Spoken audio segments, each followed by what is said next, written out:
আমরা এই ম্যাট্রিক্সের কিছু এলিমেন্টকে যদি অ্যাক্সেস করতে চাই সেটা আমরা দেখব। এলিমেন্টের অ্যাক্সেসের জন্য আমাদের ইন্ডেক্সিংটা কিছুটা বুঝতে হবে। ম্যাট্রিক্সের এলিমেন্টের প্রথম ভ্যালুটা হচ্ছে আমাদের, যদিও ভ্যালু 1, এর ইন্ডেক্স নাম্বারও হচ্ছে 1। Index number 1 2 3 4 5। তাহলে প্রথম তিনটাকে যদি আমরা অ্যাক্সেস করতে চাই, এটা একটা ভি ম্যাট্রিক্স, ভি এর প্রথম তিনটাকে অ্যাক্সেস করতে চাইলে ভি আমরা ফার্স্ট ব্র্যাকেট দিয়ে 1 থেকে 3, এখানে আমরা সেমিকোলন ক্লোন চিহ্ন ব্যবহার করেছি। ক্লোন চিহ্ন দিয়ে 1 থেকে 3 পর্যন্ত তিনটা এলিমেন্টকে বোঝাই, যেটাকে আমরা সংক্ষিপ্ত আকারে লিখেছি।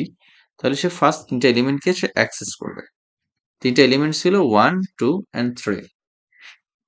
সে যদি 3 নাম্বার থেকে শেষ পর্যন্ত এলিমেন্টটাকে অ্যাক্সেস করতে চায় তাহলে 3 টু এন্ড, আমরা 5ও দিতে পারতাম অথবা আমরা এন্ডও দিয়ে দিতে পারি। সে লাস্টের গুলা অ্যাক্সেস করেছে। আর যদি সবগুলোকে সে যদি অ্যাক্সেস করতে চায় তাহলে আমরা সেক্ষেত্রে